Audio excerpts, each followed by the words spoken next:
CFILC, California Foundation of Independent Living Centers. She's the program logistics manager, and she's going to talk about batteries in terms of power, life-saving and life-supporting and life-sustaining devices in emergencies. What's going on with batteries? What can we expect in the future in terms of changes? What would we like to see? In August, we have Andy Imperato, who's the director of Disability Rights California, discussing his work on the presidential COVID-19 Health Equity Task Force. They met in 2021, came up with a bunch of recommendations and an implementation plan. But this is kind of a look back to see what's going on with that, what's been the progress, where are things working, what's the monitoring like. In September, we're planning to look at the public safety power shutoffs. What have we learned? What do we want to see in the future? How is this going to be sustained and maintained over time? What needs to change? And also on the drawing board, and as you listen to these, I really would like your input as to, do these sound good?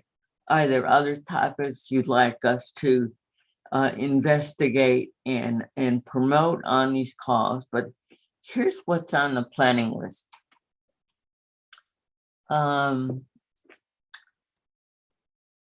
One is, why won't people let go of their magical thinking about emergency registries? It's always a popular discussion issue. Emergency travel safety tips for overnight stays. Emergency use of mobile devices, tips and tricks. What happens if we have to go old school when there's no power and no cell service? What is it we need to be thinking about? Also on the list are,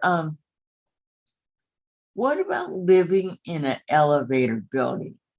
What's your plan when there's no power in terms of evacuation? Next, rethinking emergency kits and go backs. And next, integrating disruption planning. That might be a better word for many instead of emergency planning, because integrating disruption planning, which we all have into everyday life. So it's really a look at redesigning emergency planning. So it's not something we will do someday, but we work at integrating it into our lives and our daily activities.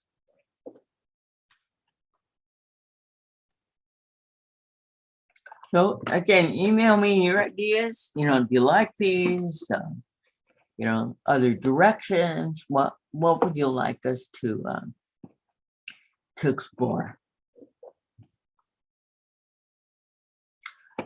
Russell typically has taken the time at this moment to review what's happening on the fourth Thursday of the month phone calls, but just a reminder, that's on pause as CFILC hires a replacement for Russell, who's left CFILC. So please give us, post your introduction in chat, who you are, your organization, where you're located. That'll help us get to know who you are today. So far, there are 33 of you. So we learned lots from you. So we look forward to a robust discussion.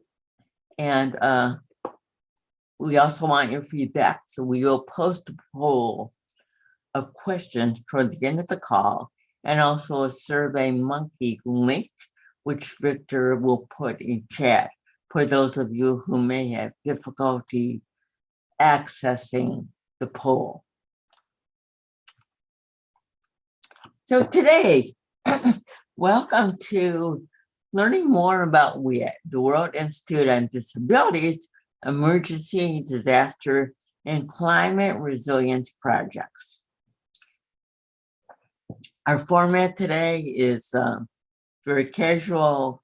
Our speaker, Dawn, will introduce in a moment. We'll give some remarks and show slides regarding some of this information.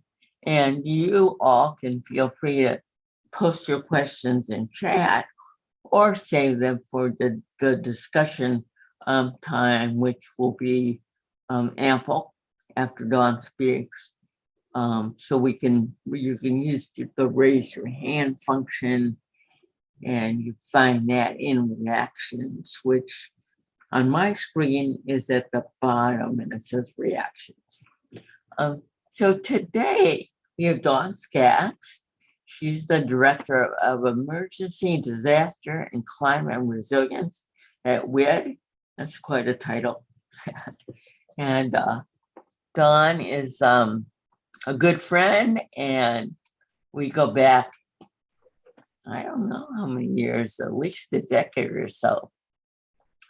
Dawn is an advocate, a writer, a trainer, and comes from experience that includes working in Hawaii, working at the University of Hawaii Center on Disability Studies as faculty and adjunct professor with Texas A&M. And she has a lot of excellent background in emergency work, and I'm going to let her fill in the gaps that she would like you to know more about. So Dawn, over to you. Thanks, June. It is truly my pleasure to join you, and I'm going to go right along with you to just leave the amount of time that we've known each other as something of an unknown count, because that will say more about me than I probably want to know. I'm Dawn Skaggs, and I am a Caucasian woman who wears glasses and enjoys long grayish blonde hair. And I'm currently wearing a black shirt, and I have a mauve multicolored background that includes the logo for the World Institute on Disabilities. And I'm really thrilled to join you folks today. I am currently, as June said, at the World Institute on Disabilities. Prior to that, I had the opportunity to serve in a variety of positions with a emergency management and response branch of a human services organization. So that gave me a lot of boots on the ground opportunities and a lot of crazy stories that I will try to minimize for the sake of time. Most of my deployment, regardless of what my title said, it really revolved around making sure that the implementation of the response and the recovery work that we did was as fully inclusive as possible. And I say that with that caveat because it was a learning opportunity for many people in the field as we went.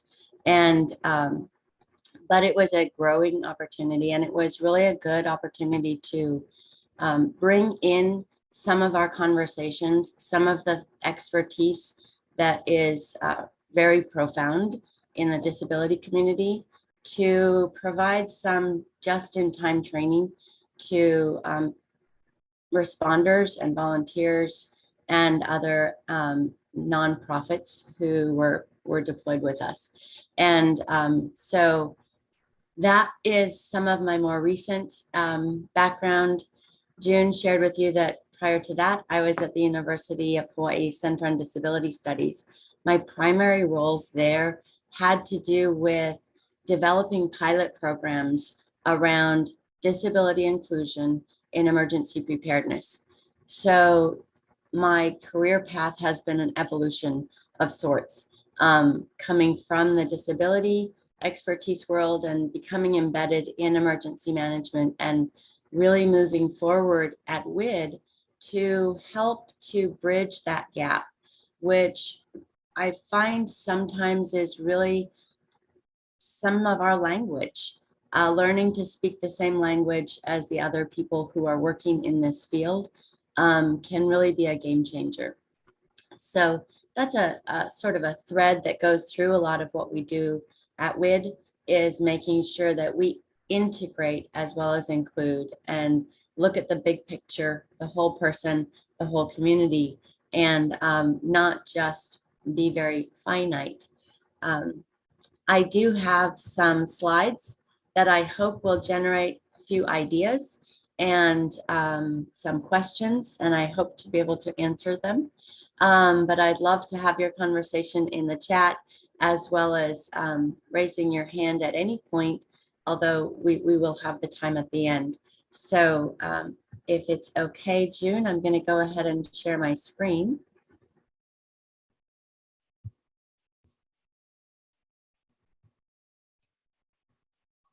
So confirming that you folks can see what I'm looking at. Confirmed by June. Great. So not to be redundant, but we are coming to you today from the World Institute on Disabilities. I'm geographically located in San Antonio, Texas. However, the World Institute is located in Berkeley, California. And for those of you who may not be as familiar with it, it is we're approaching our 40th birthday next year. And it has been a disability founded and continually led organization for those 40 years. The photo that is on the slide may be reminiscent for some of you. The World Institute on Disabilities was started by co-founders in 1983. And the photo is of Ed Roberts, Judy Heumann, and Joan Leon. And those really were our icons in our field, as well as the founders of the World Institute. So we are carrying a proud banner as we move forward. What I'm going to focus on today is really the emergency, disaster, and climate resilience component of WID, but I really would be remiss if I didn't touch on some of the other things that WID did, sort of just to put it does what WID does, not what WID did, to put it in perspective. And so you get a full and complete picture. That is one of the three primary domains of work where we engage. And the other one is accessibility solutions and universal design, really focusing on disability-led surveys and focus groups and gathering really incredibly valuable user experience, user testing, climate assessments and audits, and advisory services to corporations and employers around disability accessibility. And the other area that we are working is in community inclusion services. And that really focuses on providing training, technical assistance, and online tools to help the community of people with disabilities make informed decisions, particularly related to employment, benefits, housing, and inclusive community living in the community. You may be familiar with some of the products that come out of that area of WID. They are the Disability Benefits 101, and often known as DB 101, and then Housing Benefits 101, which is HB 101. We have a lot of users in California and across the country. So if those ring a bell, this is the same place of origin from what we're going to talk about today. The emergency and disaster domain really specifically focuses on working with the entire community, meaning the individual with a disability, disability-led organizations, and anybody that they interact with, really. And so we have a lot of work that we do in different states at various jurisdictional levels in the private sector, but also we have a lot of reach into the international community as well. So we get a nice rounded picture of what's happening both at the local level as well as national and internationally at that delta place where we have the disability community and disasters. And I'm just going to unpack that a little bit for you today. Because there are so many diverse components to this whole field, we really break it down into following the disaster life cycle, which is preparedness, response, recovery, and mitigation, and then applying that to the various sectors of the community that might be involved. And you'll see there that's people with disabilities, disability-led organizations, service providers, and NGOs, which may be focused on people with disabilities and may not be, as well as local and state agencies, our federal government, and some global partners.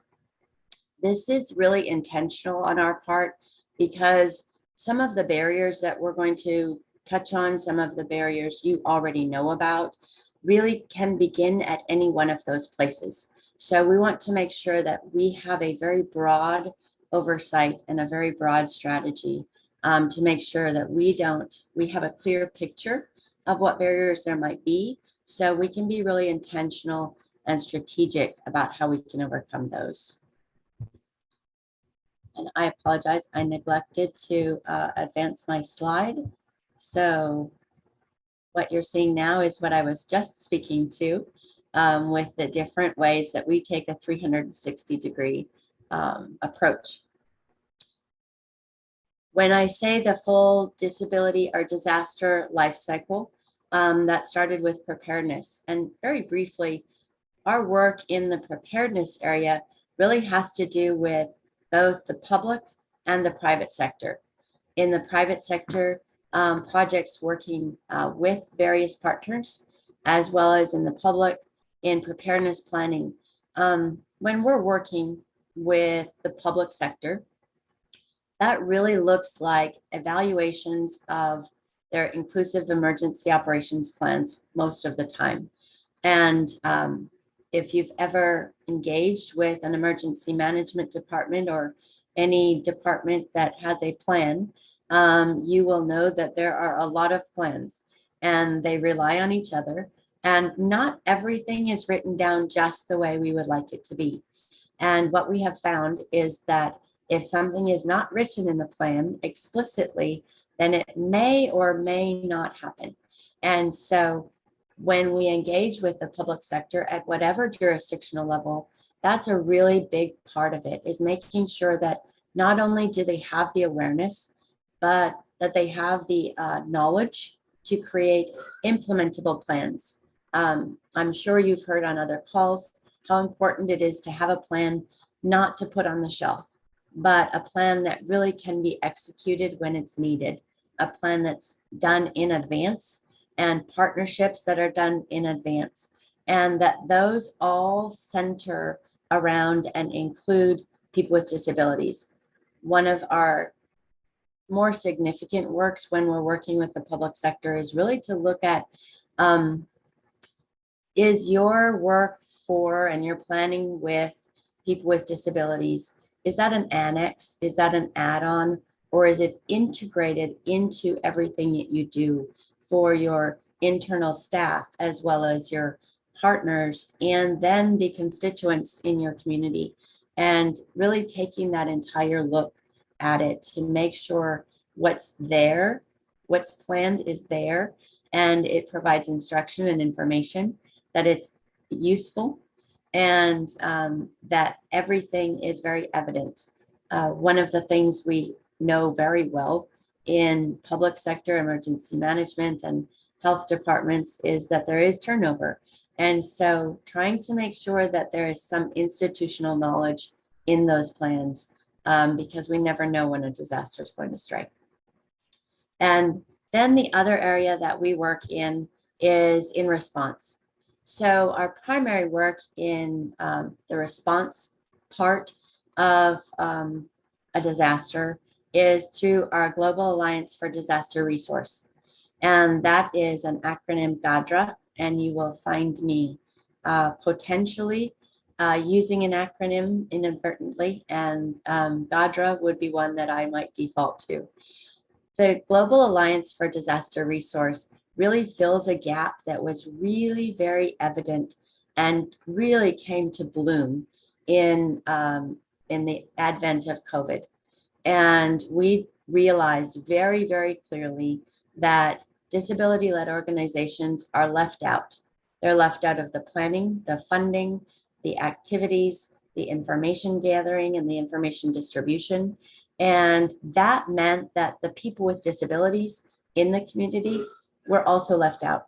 And they were left out without the support that they need. One of the things that is incredibly important in our work in response is to remember that those disability-led organizations are the subject matter experts for their community and for their expertise area and for their constituents. And so making sure that those disability-led organizations are an integral part of everything that happens is a key way that we make sure that people who may not be as competent or familiar or aware with what does accessibility and inclusion mean for people with disabilities in a disaster, that they can be in a position to serve that need and create that knowledge base and make sure that what's being done is actually inclusive and not just what looks good on paper. And one of the ways that GADRA does that is focusing on connecting them with all of the different players in a response to make sure that they're at the center of conversations. One of the things we're currently working on that we're really excited about is to take that strategy, which has been person to person so far, and put that into the massive technology resources that are available today.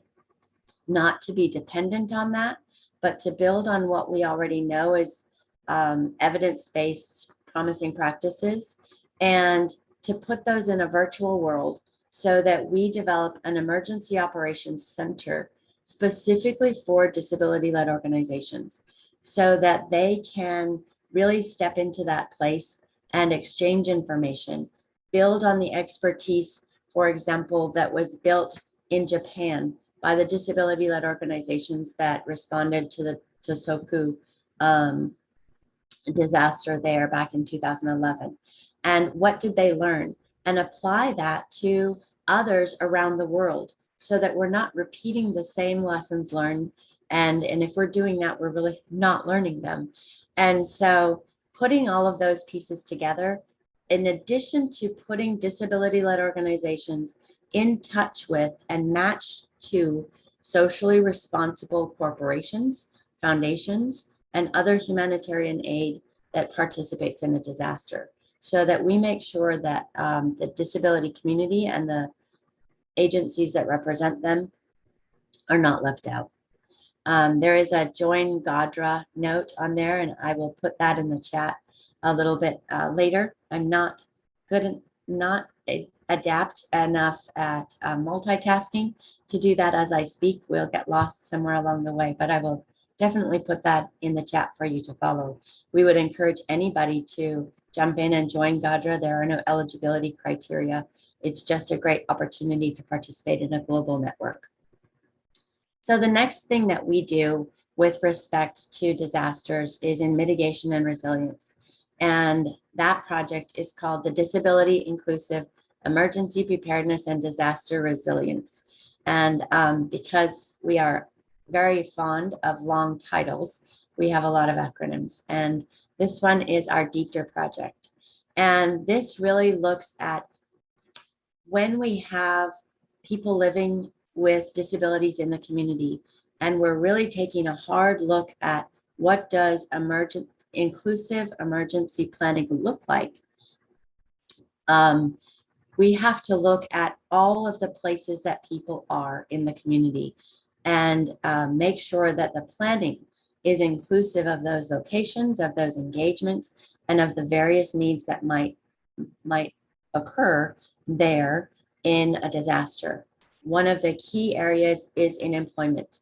So we work somewhat together with our whole community inclusive domain to look at corporations, small businesses, anywhere that people go on a daily basis in the community to make sure those operational plans and those emergency response plans are fully inclusive of individuals with a disability who may be working in those facilities, who may be clients of those facilities, who may be collaborating with those facilities, who may be engaging as a partnership or a vendor, and really driving forward to the community businesses that people with a disability are everywhere and they're in your staff. And on a daily basis, we need to be looking at how are our communications for emergencies fully inclusive? How are the facilities and the physical structures inclusive, obviously, but also how are the programs that we're running? How is the daily living inclusive of a disaster? Right down to if there is a meeting in a business, do we know a fully inclusive evacuation plan for anybody who might be attending that meeting? And so really taking a deep dive into what are all of the things that we need to look at beyond the obvious to make sure that our plans and all of the continuity of operations plans, as well as the daily functioning plans, because you never know when there's going to be a disaster, that those are really, truly fully inclusive and not just in intent or in language, but in implementation. And one of the ways that we encourage people to do that and train people to do that is really looking to the individuals and the community of people with disabilities to be those subject matter experts. One of the key areas that we work in all the time through several different programs is resilience through health equity. And I heard June mention health equity as a topic for you. I've heard a few other previous sessions that touch on this as well. When WID began to look at why is there such a disparity between the experience of people with disability in a disaster and their steady state, and why are some of the things that we're looking at so enormous? Why do we see the disproportionate impact in a community in a disaster? And when we backtracked that, we became very aware, which some of you may also be, that the negative disaster outcomes really come from a combination of things that build on each other. And that's the systematic exclusion in the disaster plans. And when we do those disaster planning, we look at that piece. We also drilled down a little further to say, what we do in a disaster is magnified and exacerbated by the disaster, but it really reflects what we do in steady state. And so what are the barriers and the assumptions that we're making that are overtly or inherently exclusionary in steady state business? When someone goes to an emergency room, it doesn't have to be a large scale disaster to really see in many cases how there is an exclusionary system at play. And that gets magnified in a disaster. It doesn't occur in a disaster, it just gets more obvious. And when we're looking at that systematic exclusion, drilling down past that, where does that come from? And where we ended up is really in equity and justice assumptions that we live within on our daily basis that really get intentionally or unintentionally implemented into that disaster planning and then into the response and recovery. And we start losing the resilience from the community parts that need it the most. And so these projects are based in research, but have very practical applications. And some of those practical applications really include looking at those barriers, medical diagnostic equipment that is used every day, that really nobody has taken a look at to make effective change so far. And in how do we make sure that that's accessible? And we include people with disabilities needs in that, through to segregating people most of the time without intent, but the outcome is the same. And we use the term medical need. I have stood toe to toe with many emergency responders to discuss nicely why it's not okay to put people in certain spots, because that's your determination of what would be the most efficient way to manage the disaster. So these things are really baked into the traditional historical strategies that we are trying to change the paradigm to. Because you also know that people with disabilities, you may know, are 2 to 4 times more likely to be injured or die in a disaster or in the events following a disaster. There are fewer available accommodations, and very simply, as you've been hearing me refer to, a real significant lack of disability knowledge in the process. So what we're trying to do is really move past that and provide alternatives. And those alternatives really come through inclusion and integration. So addressing the overarching gaps and through public-private partnerships and distributing information and education. What we've seen a lot of is that there's assumptions made in the disability community of what should be happening or what can be happening and what the capacities really truly are in public health and responses or in emergency responses. There's also a phenomenally huge gap in what the knowledge is for those individuals who are participating on the emergency management side about what they should be doing and how they should be doing it. There's very little pushback because they don't want to. It's primarily a lack of knowledge and a lack of ability to know how to do that without making it feel like more of a burden. Because traditionally, we don't usually ask the experts, who are the people with disabilities. So really looking at how do we integrate disability representation within those systems, not just as an add-on or a side partner or someone who provides recommendations. Those roles are really critically important. But how do we develop those populations that are working in those fields specifically with people with disabilities as a part of that field, to change the environment, to change the narrative, and to change the paradigm. So all of that is a sort of a brief overview of what we do, but that doesn't have much meaning to you unless you know what you can do. And so I put down a couple ideas that came to my mind about how we can bridge that gap and break down those barriers as a large community. And that includes adopting a preparedness lifestyle. And June, interestingly, referred to that in some of the ideas and questions that were submitted. Preparedness lifestyle is really not something we do once a year or once in a lifetime to do personal preparedness. That is a way of thinking. It is a strategy for daily life that trickles over into disaster preparedness, but really that we apply all the time in various disasters, emergencies, crises, or challenging incidents. And really looking at what do we do in those little sections, those little events that can be generalized, applied, and utilized in the larger events. And when we're looking at that from a full community perspective, that we're not always in the same place.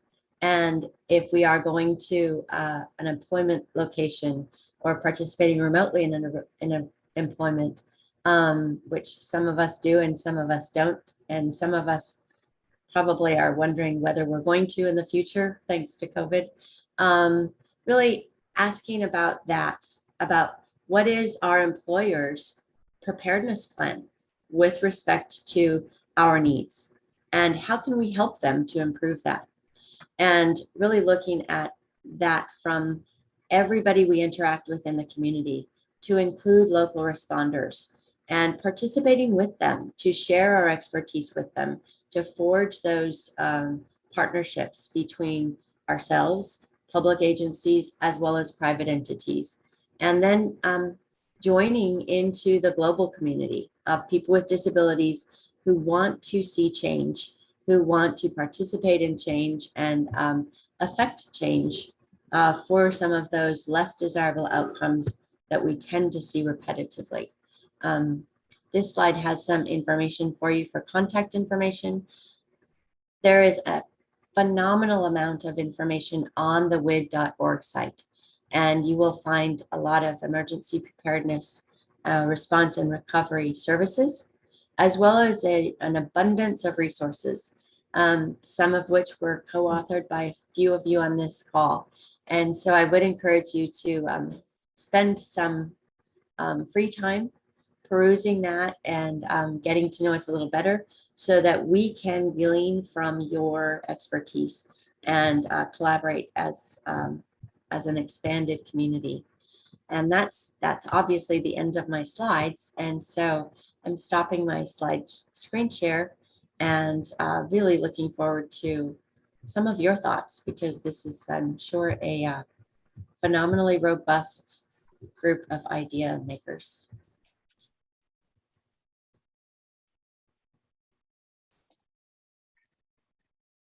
Thanks, Dawn.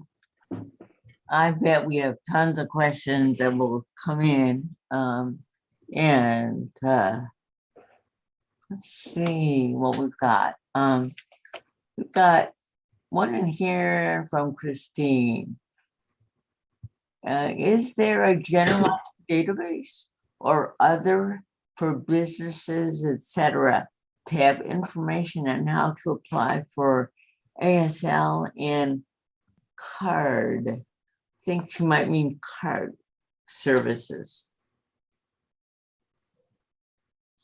So yeah, sorry about that.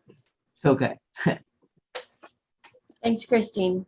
There are a variety of resources, and I would direct you to the WID website in the accessibility sections. So there are two sections on that, accessibility solutions and universal design, one of which goes over some services, and the other which is a robust list of resources. I don't know if what you're looking for is particular vendors.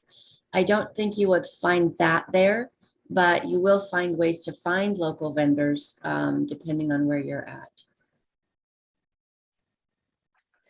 I was just thinking for the companies outside. We understand that as a nonprofit that works for by people with disabilities, but the general public, I mean. I'm sorry, I unfortunately had some trouble hearing your question.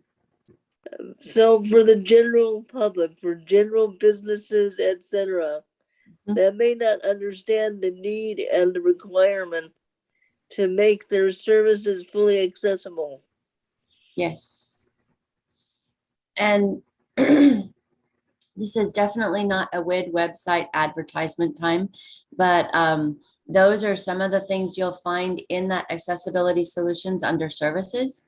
In fact, I think June has participated in some products as well as others. And what we did at WID on the websites is to collect a lot of those together, so that regardless of who you're thinking of as who would benefit from that information, I believe we probably have a resource that would speak directly to that business or that vendor or service provider.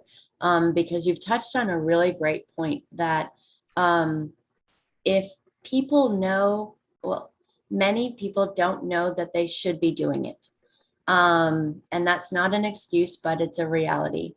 And for those that do know, knowing how to do that and what that looks like can seem very challenging and daunting. And I would almost venture to say cause some anxiety and fear. simply because they don't know what's involved.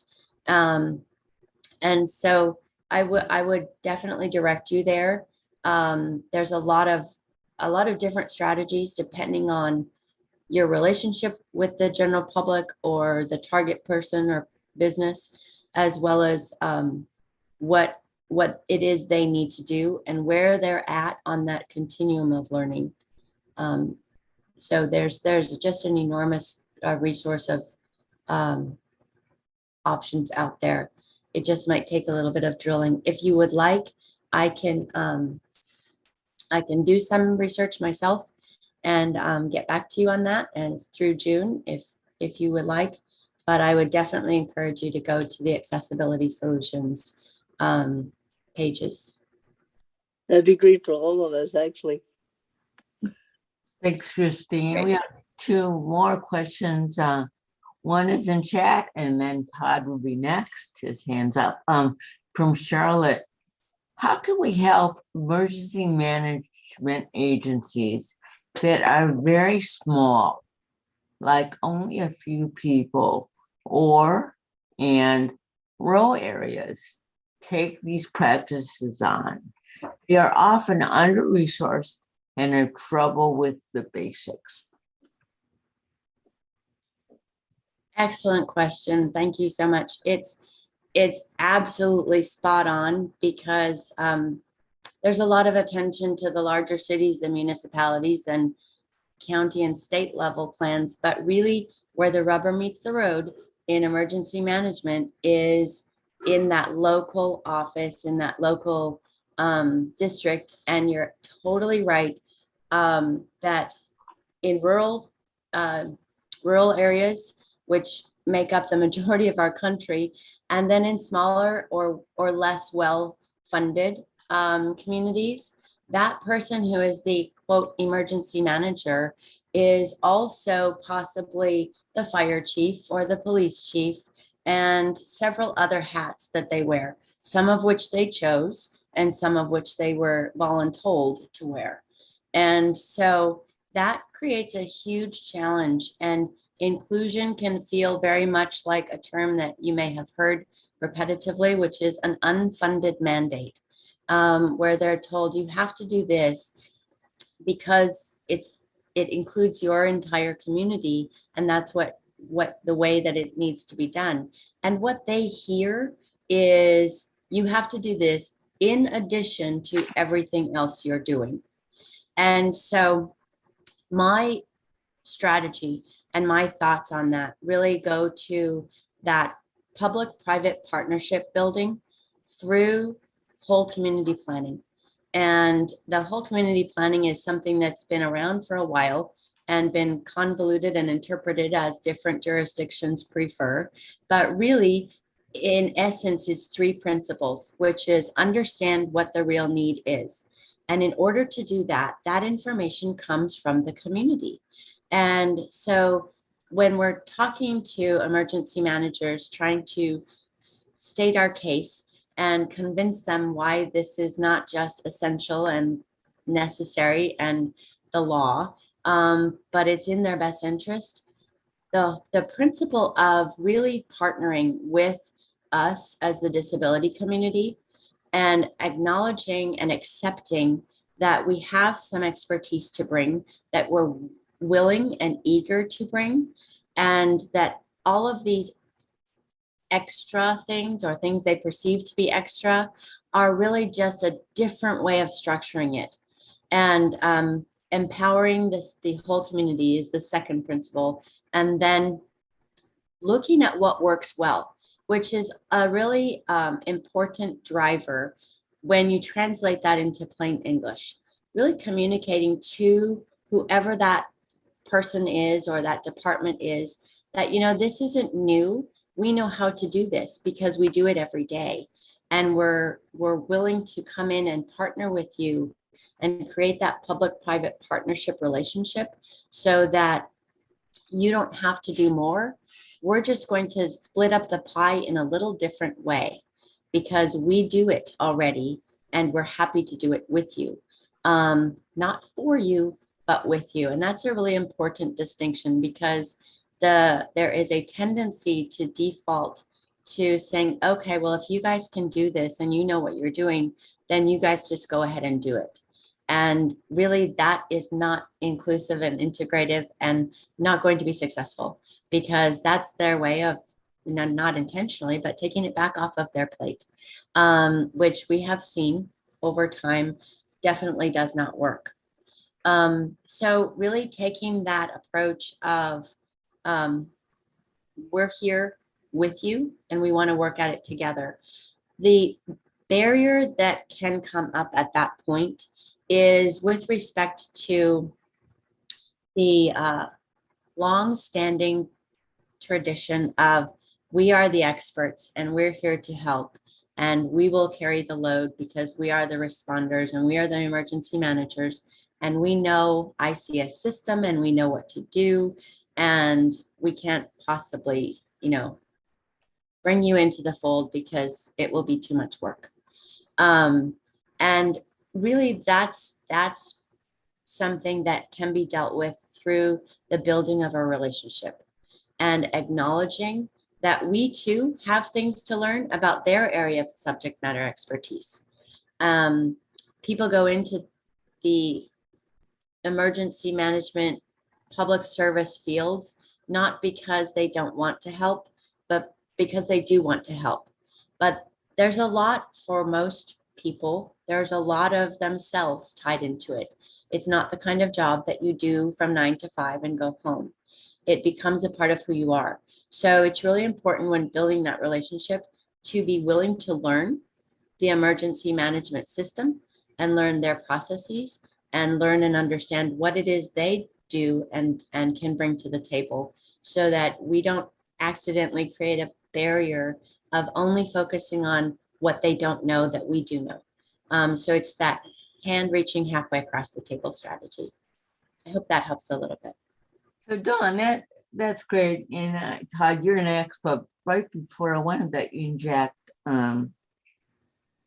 two things. One, ICS is, Dawn, ICS, the abbreviation stands for I'm sorry. Incident Command System. Yes. And NGO stands for non-governmental organization or community. Yeah.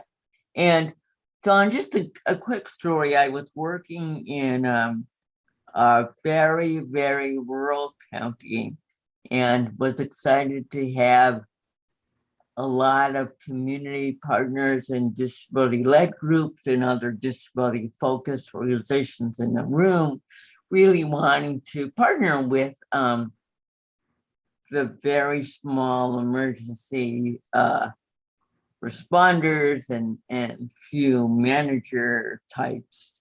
And I vividly remember them saying to the group, "Oh, don't worry, we got the disability problem down. Just let us do our work." I'll never forget that. So I really appreciate you breaking down translating the whole community rhetoric into some of the specific details. Yeah. The other piece, before I know, Todd, you've been waiting patiently. The other piece of that I think is really important is bringing to the table both the official, elected, and position-related leaders, but also those people who are the emotional, social, and cultural leaders in the community. And they go a long ways along with the disability representation to break down those barriers so that it doesn't become an us versus them. It's really that making sure we're a part of that whole community strategy. A stool cannot stand on two legs, but as long as we put 3 or more, it becomes more and more stable. Todd, you're on.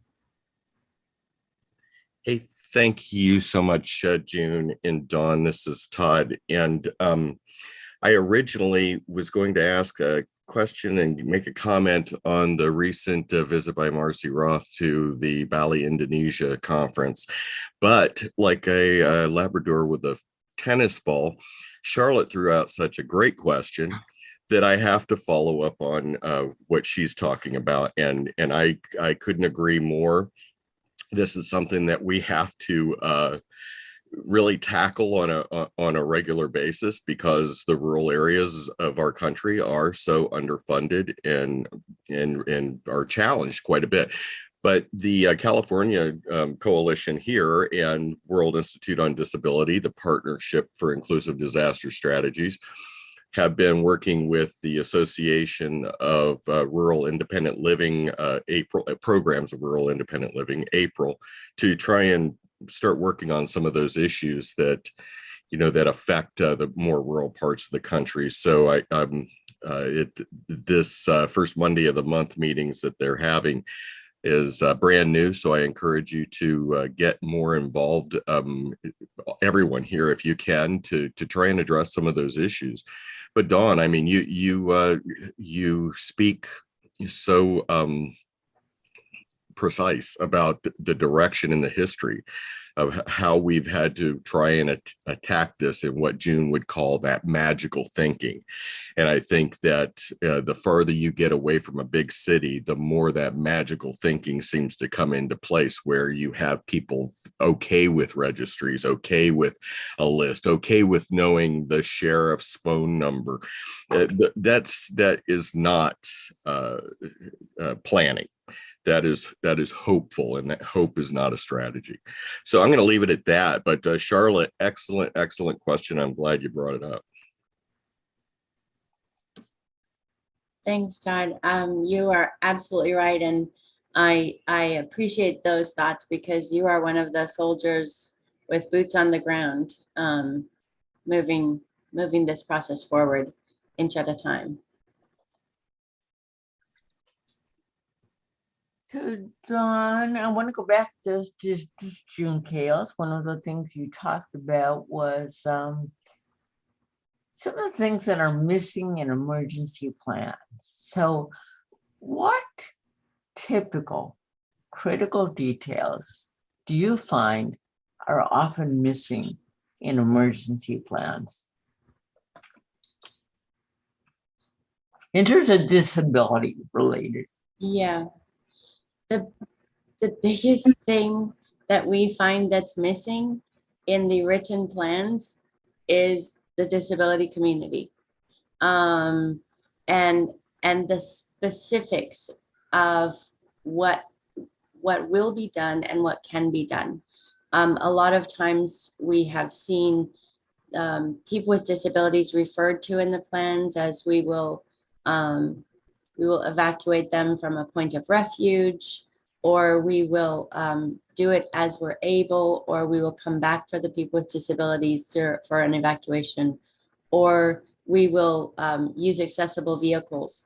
So the specificity, as I mentioned before, about having the plans reflect what can be done, is the overarching, most relevant thing that's most predominantly missing.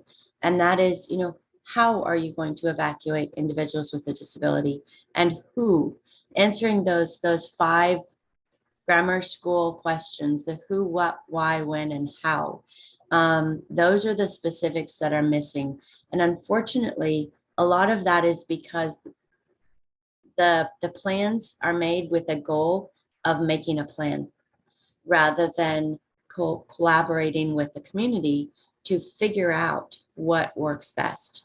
And so something might look okay on paper, but it really doesn't tell you anything. And when we're looking at the plans, a lot of times we end up asking, well, if your plan says this, then what is the standard operating procedure that is going to direct you how to do that?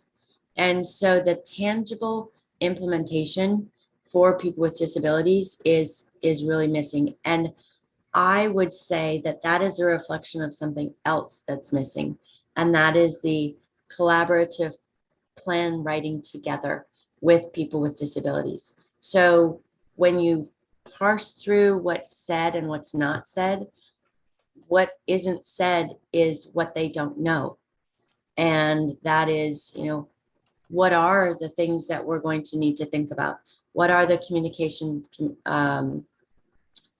considerations?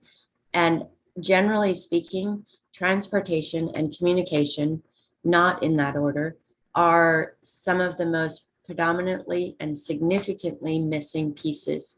If you've got a great communications plan, that I would argue, and some may not agree with me, but I would argue that is the cornerstone of your plan. Because if you have a good communications plan internally between the departments and between the participants in a response, regardless of where they're coming from, and with the community, you can use that communications plan to build on the gaps in your plan when you realize, oh, we thought we were going to use accessible vehicles, but the municipality or the town right next to us has that same plan and they have that same contract and they called first. And so those things do come up, but if you have an effective communications plan, you can resource within your community. And that's usually where you find those other tangible resources is at the service provider programs, at the schools, and all of the other community participants who, like I said, follow that whole community principle of what works on a daily basis, who does this every day, and how can we reach out. But you can't do that without knowing who they are and knowing how to get a hold of them and how to collaborate together. So there's a lot of little specifics that we see missing, but as an overarching sort of thought process, that's really what we don't see is how and who. Oh, great, great. I always say the 5 W's and the H, critical. Yes. But I never knew I learned that in grammar school. I think I'm still learning it. So, Catherine Hedges, gave your hand up. Hi, thank you. Yeah, something that came up when I was in a disaster town hall with our local electric utility yesterday. I asked what they're going to do about COVID safety for vulnerable people when they have evacuation centers and cooling centers and stuff. And their plan is to just use whatever the health department standard is at the time. And of course, probably everybody on this call is like, yeah, that's not good enough. And I don't really know how to influence them that that's not going to be reassuring to anybody who's immunocompromised and told that they need to go to some community center. They did say that they, weather permitting, they would try to have space outdoors. But again, if it's a heat problem or wildfire smoke, that's not going to be suitable for anybody, especially not someone with a disability. Yeah. I'm really glad you brought that up, Catherine, because we tend to look sometimes at the emergency managers and think that their plan is the end plan. But in something like a public health pandemic, the health department plan, and they have one too, which is why it's important that those two collaborate and mesh. Their plan is the lead. And so I have the impression from you that they sort of sounded like they were giving you the brush off, saying, oh, that's not our problem. And they may have been. But the next steps I would think would be to go to the public health department or the health department, whoever holds that plan, and find out what they are doing and what inclusive strategies and accessibility modifications there are in their plan. Yeah, well, I may have been unclear. I'm not talking about the public health department's emergency plan. I'm talking about if there's a mask mandate, they'll follow the mask mandate. If there's no mask mandate, you guys can just breathe each other's air. Yes, I understand what you're saying. Yeah, good. Yeah. Yeah. There is a lot of that. We don't know what to do, so we're going to throw up our hands process. And it sounds like that's what you're being faced with. Yeah, and thank you. And Catherine, I would add, it's quite scary to hear what you're saying, given that these cooling centers are specifically to protect people from some of the health consequences of heat waves. And yet it's being compounded with another potential threat. Yeah, And Yeah. I think yeah, it's- and yeah, and they did say, you know, we did not realize COVID was still going to be a problem this year. But right now, it should be kind of obvious that it is still a problem. Yeah, I mean, I Dawn, your 2 cents, but I would throw in, I would try advocating with your public health agency to, intercede with the people who run the cooling centers and reinforce the importance of the Yeah, mask wearing as a health issue. yeah, and thanks. Yeah, because I'm not sure if the cooling centers are going to be run by the utility or if they're going to delegate that to community centers, which would be run by the county or the cities. Yeah, I think And the cities are pretty, and yeah, where are you located? Santa Clara County, Okay, and who's the utility? PG&E. Okay, so I would venture a guess that that the cooling center is run by the county and not by PG&E, who would run, oh, what's the other, have another name for it during power outages. Yeah, That they'll run those centers, but not, if there's no power outage, they're not running the cooling center. mhm.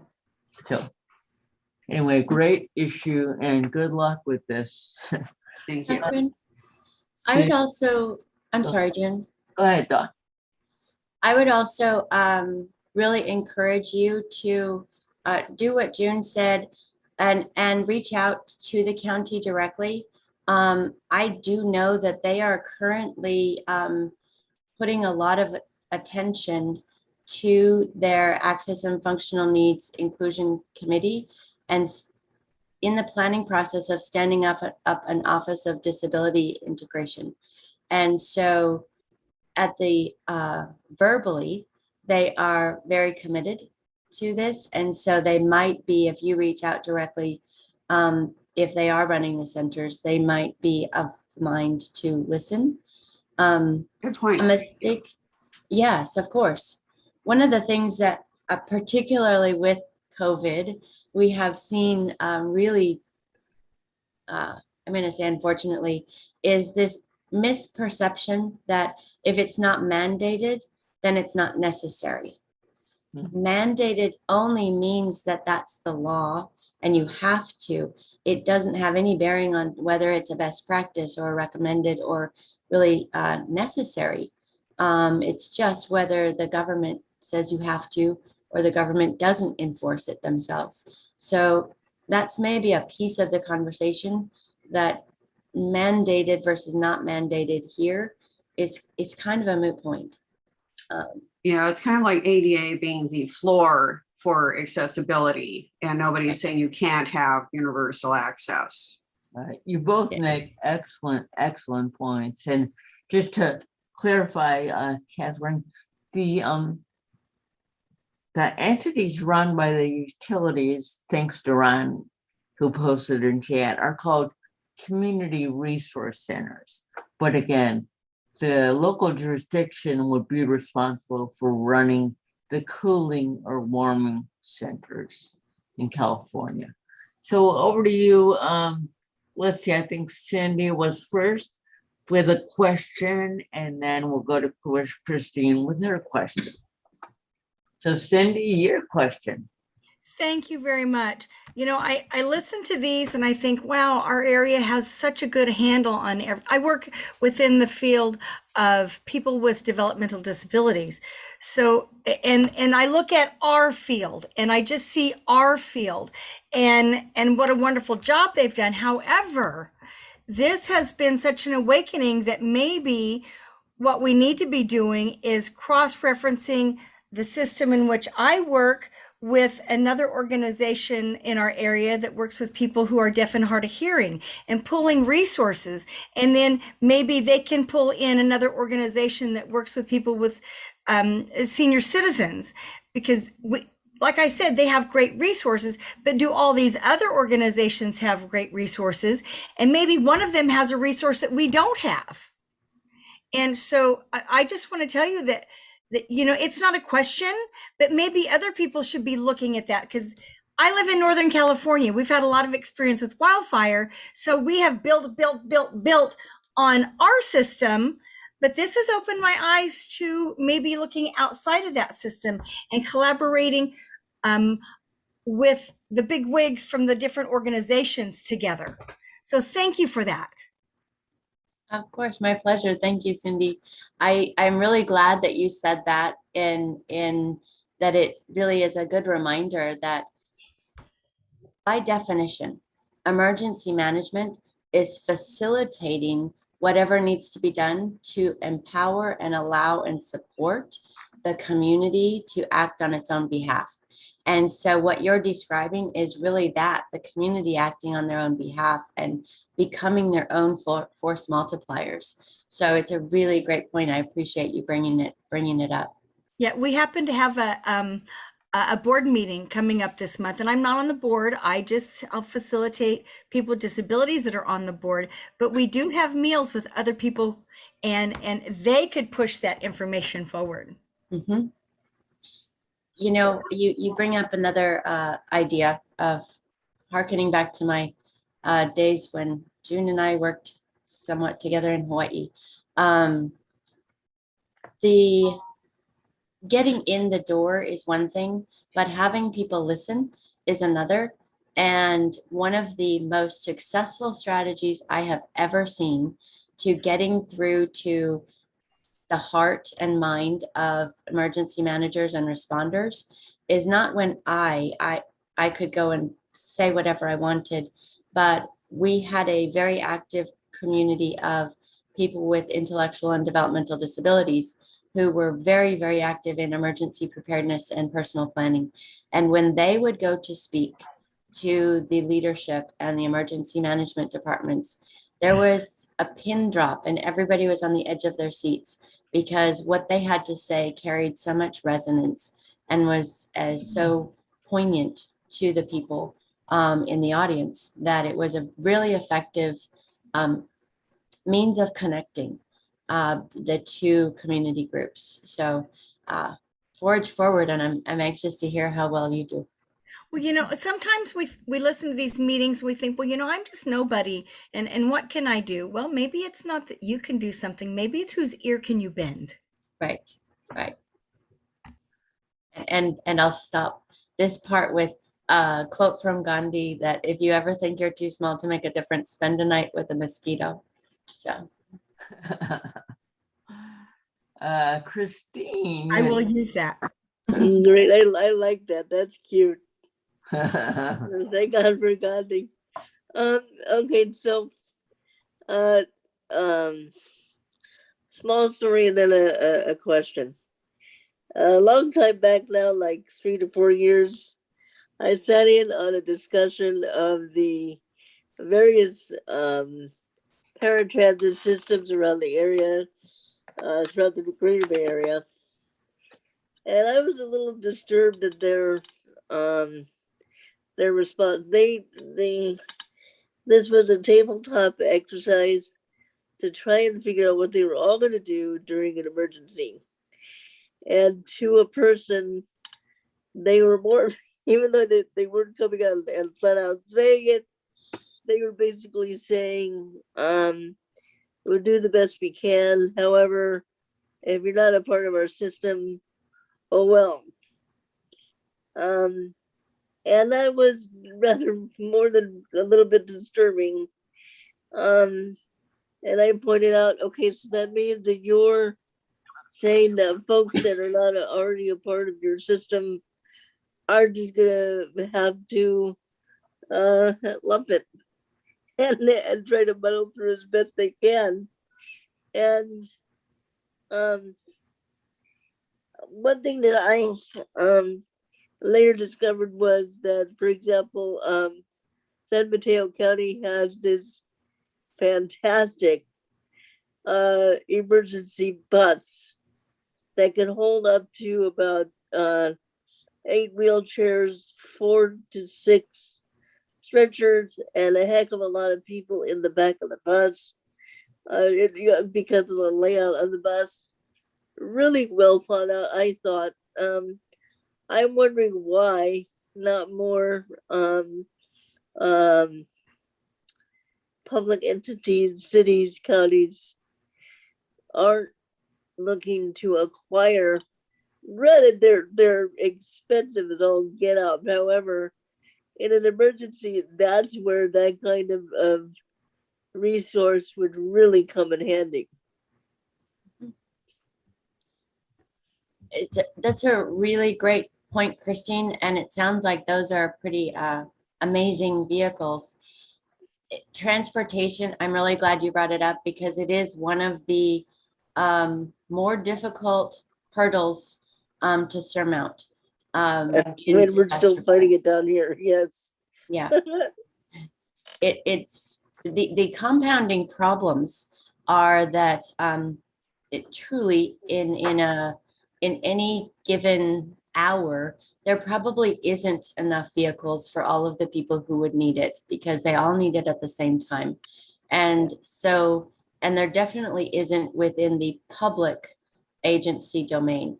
And so one of the things that we usually recommend that really doesn't cost anything, in addition to acquiring and utilizing the most accessible vehicles and the highest number of accessible vehicles possible, is to do redundant planning. And that means really to think about, okay, we know what we have, but to sort of go over to Cindy's example, what else is out there that we could utilize in that situation? For example, there might be private clinics, there might be private day programs, there might be Ubers, there might be a whole variety of things to generate more resources, because there's probably not going to be enough no matter what we do. But can I borrow from history? I'm sorry, I didn't mean to interrupt, but no, can I borrow an idea from history? Yes. Our own Ed Roberts and all the folks that are a part of WID, a part of the CIL, loaded up into a Ryder truck and went over and actually picketed, I don't remember who it was, for the Rehab Act. And to my way of thinking, granted, it's not that great of a ride, but in a pinch, what the heck? You have the Tommy gate, what the hell? Right. I love that. It's a great example. You have to resource out as much as you can, but in the end, a lot of times it comes down to being innovative and being creative. And I'm going to go back to that same principle of what works on a daily basis. We can take that principle and maybe think a little outside the box, just like you said, the Ryder truck. What are some other resources that normally aren't used for this, but maybe could be used, like you said, in a pinch? We had an example of that here in Texas, where we have, like California, disaster after disaster. not related to disabilities, but just to give you an idea of the outside the box thinking. There was a town that was flooded in Hurricane Rita, and the entire town hall lost all of their documents. They were wet and flooded. Well, we have a very popular ice cream company here called Bluebell, and Bluebell took their trucks over, picked up all of the documents, and froze them, took the freezer trucks to the freezer to keep the documents until everything else was sorted out, so that, you know, they could then get back to recovering strategically those documents. And it's just a funny ice cream kind of example that, you know, if you start to look around at what resources are there and think outside the box, you might come up with some great ideas. And there's nobody more innovative than the disability community. And And I just want to remind people to connect to the day programs in your area. They all have accessible transportation. and Yes, and the other thing is, there's disability advisory commissions.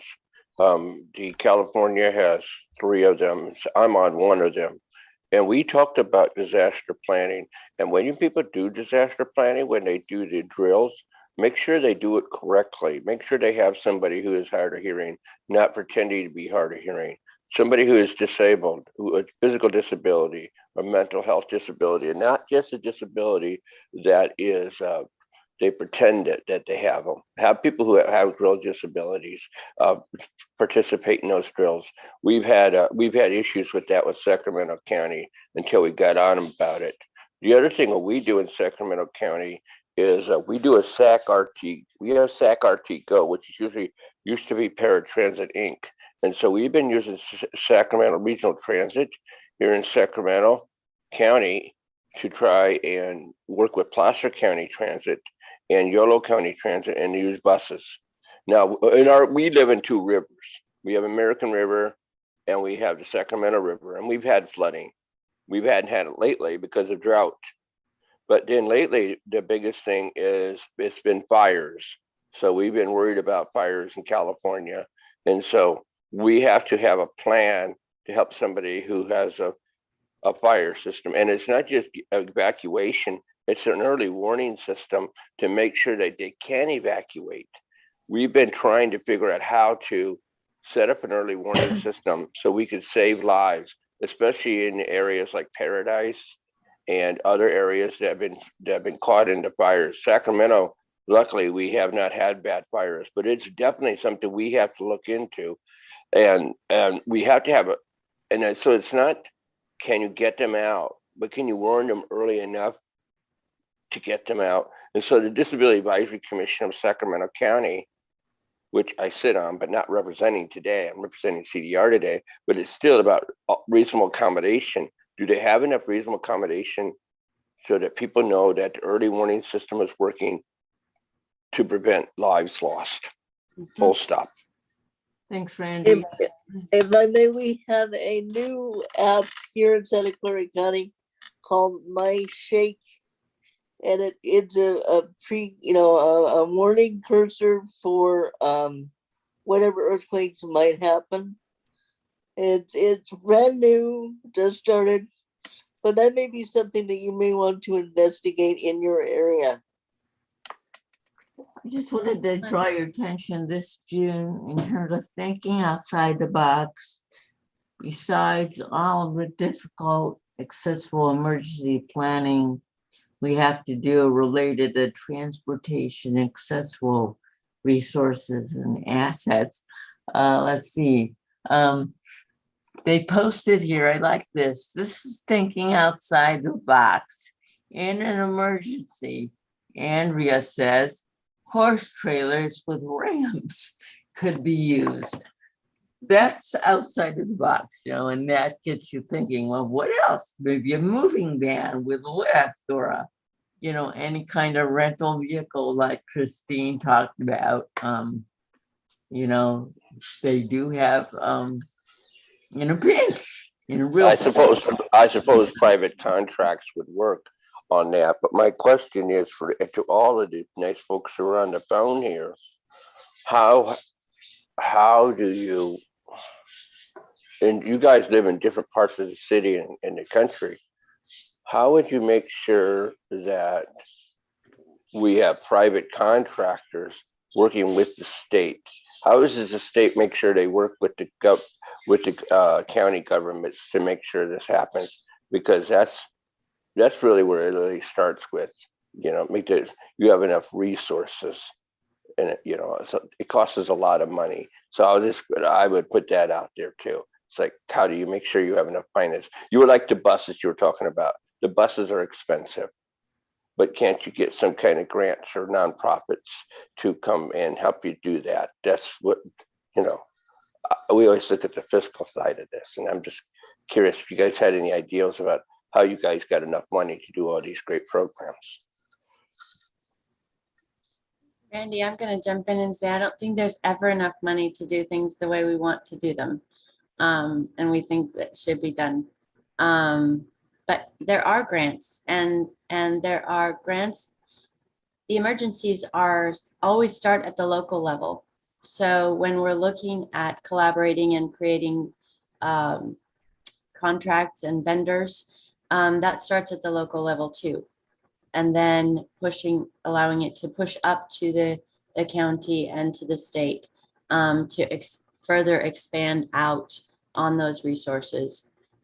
I wanted to touch back on something that you said, Randy, with respect to involvement.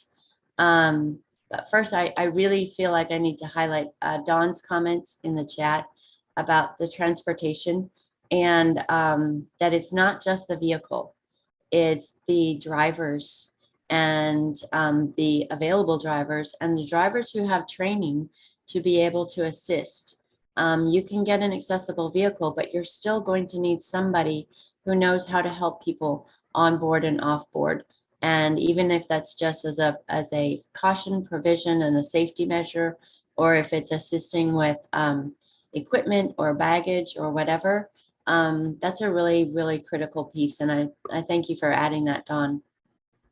I'm going to speak to something I know Todd is very familiar with because of your comment, Randy, and that is the participation in exercises and really getting involved. That's cannot be understated, because that's where we discover where the gaps are in those plans. And when people with disabilities and centers for independent living actively become partners in the exercise, not invited observers, but real partners in the planning and execution, then a lot of those things come bubbling up to the top. And it takes on a really different meaning when you see someone with a wheelchair who can't get in the building or who can't get in the bus, then for us to converse over the tabletop with them to say, well, you have to do this. But when they're sitting there looking in the face of somebody who's participating in the exercise and presenting a real life issue, that's very powerful. The other inclusion opportunity I think that I would be remiss if we didn't touch on is that we can integrate ourselves into all of this process. There are, partnerships and things that are stood up already. And somebody in the chat, I apologize if I can't find it, but commented on VOADs and getting involved with those. And I think that's a really important next step, because as our challenge is not just with those emergency managers or planners, it's really everybody involved. And what we really want to do is just be the Kool-Aid powder that changes the color of the entire process, not little drops here and there, but really getting involved in the other participating volunteer organizations and non-government organizations to include. There's some really great programs, and I'd love to see a ton of them blossom up for inclusive and disability inclusive CERT, community emergency response teams. That is a really great way to get involved at the grassroots level as a person with a disability and sort of bleed through some of those other community opportunities to be involved and get everybody on board at the same time. So those were just a couple of things that your great comments made me think of. And those are great points. I'm going to have to play the timekeeper here. We have 3 minutes left. A reminder to Victor to post that poll so everybody can see it, but there's a little poll icon at the bottom of my screen in which you can access the just a few poll questions. So I really ask you all to do that. If you can not do that, there is a Survey Monkey poll that you can access, and Victor will put that up in chat again. And I just wanted to take the opportunity to, Don, thank you. And you certainly demonstrated for me the disaster pro that I know you are. You know, your points are really nuanced and critical in terms of what we need to push forward and apply in all of the tables that we are on, virtually or in person, and not to be shy in pushing those critical elements that you talked about today. So again, the Survey Monkey link is in the chat. I'll also post it in the Cal disaster list that goes out to everyone. And the slides, once Dawn gets them to me, I'll post a link for where they will remain as well. And that's it for me. Again, Victor, the poll, I don't know if our people are able to access it without your posting it, but maybe they can and I'm just not seeing it. So, oh wait, launch. I can launch it. There you go. Sorry about that. So please answer these few questions if you can. There are only 4 questions, so thanks. And again, Don, a big thank you from me and all of us for your valuable time and wisdom. Thank you for allowing me to join you, June. I am just one member of a very highly skilled community here, so I appreciate being a part of it today. Thank you. So one more reminder about the poll. You've got people, 14 of you, 14 of you out of 42. So keep going. And again, thank you all. And please join us next month in July, where we'll have a robust discussion on our appreciation of and what could be better in terms of our reliance on batteries in emergencies and power outages. What we wish we had, as well as what we have. So again, thanks all of you, and thanks for your feedback, and feel free to email me with your other ideas for topic ideas for this call. So stay safe, and we'll talk next time. Bye-bye.